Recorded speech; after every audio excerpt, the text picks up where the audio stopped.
No, it's called nephew.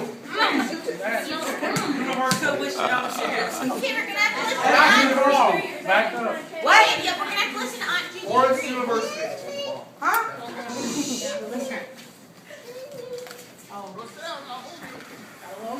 No, read it out loud. No, read it out loud. Okay. On the floor, on the bed, on the counter, places you can put all your new shower gifts. Congratulations. That's nice. That's really good. Don't leave it open. Okay, gotta read it loud. I had to like not double space. I had to use a smaller font. I think it's just a double space. Graceland. Everyone quiet down. Eric and Gina, the most interesting story ever. The journey all started by the bluffs of UW La Crosse as Gina and Eric's paths intertwined multiple times. Oh boy. The first was at an ugly sweater party in 2007, but since Eric's friend had a crush on Gina, Oh, wow. Eric had to lay low. Whoa. Their next sighting was a whole 2 years later at a Halloween party, where Gina couldn't help noticing Eric's dancing in his tall socks and short shorts. Well, at the next ugly sweater party, the third time was the Lucky Charm. And they became dancing boyfriend and girlfriend. Friends started taking bets in secret. I'm used to having cancer here to do that. Oh, good. On when You need that. You need that, Gina. On when they Put it were on now. Hey, Fleming. Yeah, you Hey, take Fleming, that Gina. out. Wait, what did it say? friends started taking bets in secret Okay, yeah. on when they would officially begin to date. Oh boy! You did it. Eric finally decided to dial and invite her to go fishing on Lake Onalaska. She happily replied, "Sure." Wow. That's the second This is good. Two coats. We got a theme going. On a blustery day, Gina was, Old I just Spice. think of, glad.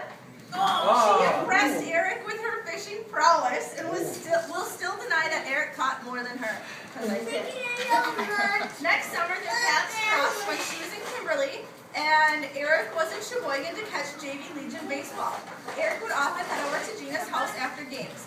His first visits to the Krieger household were quite startling.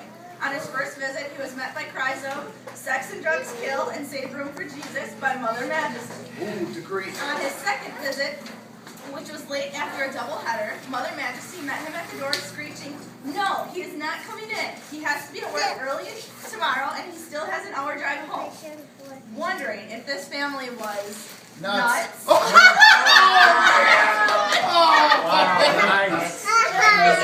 walk back to his car before he heard the mother-daughter duo begin to cackle with laughter. On his way back to the door, he heard King Krieger, that's Daddy. King Krieger, shout, Oh, he did that. and I want him out by morning. Little did Eric know that Bob was referring to Prince Danny, not him. Eric was still a little uneasy being in the Krieger castle, but the tide began to turn. Ooh, baby. Oh, man. When Princess Gina took him out in the backyard to stare at the stars, she began to snuggle on his perfectly clear night, where the stars seemed to twinkle brighter than any other night. Eric finally got up the nerve to give Gina a kiss. Oh, no. That Sister, wait a minute. Wait a minute. Eric drove home a very happy man, pondering his future with his labor's road class. Eric was scheduled to spend the next 11 months in Spain earning his master's degree. This would truly be the biggest test of their still young relationship. They connected often through Skype, but it began to dawn Oh, nice. that she missed him so much and needed to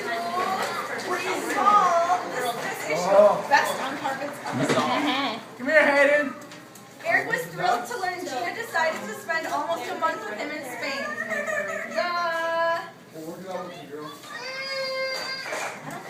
Probably in the pail. Nice. Spicy. Which is why we I'll grab all the beer. Time! Oh, The thanks. light was fast enough for either of them. Fine. They finally reunited in the Madrid airport, and Eric immediately started giving Gina a tour of the city. Together, the pair would experience all areas of the Spanish culture. It was the trip of a lifetime that rekindled their sparks of love. Now back to the real world, they were both offered jobs in the Watertown School District. After long hours of them both teaching summer school, Eric started planning his proposal. Eric purchased the perfect ring that she would wear for the rest of her life. Eric got Bob alone and asked for her dad's permission to Why do you call it dad? marry. It's called orange cream. Bob graciously said yes, and as the couple was leaving the driveway, Bob promptly spilled the beans to the entire family. Ooh, the whistles. They all agreed it was a perfect Match. Hair. Oh. That's a weird looking piece. yes, right here. Big box. It was a perfect match. Oh, Eric and Gina were headed up north for a weekend of fishing. Definitely horse ride. On Lake Nacabee, in the shadow of her childhood vacation cabin, Eric dropped anchor. The sun was going down and the fishing was slow. Eric was on edge and even seemed a little Drug up. pale. Oh, yes. If a fish wasn't caught soon, his proposal plan would go down the drain.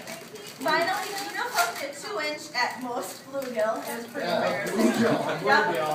Being gentlemanly, Eric took the fish off the hook and snuck the ring from the tackle box to the mouth of the fish. He asked Gina if she had seen what was in the fish's mouth.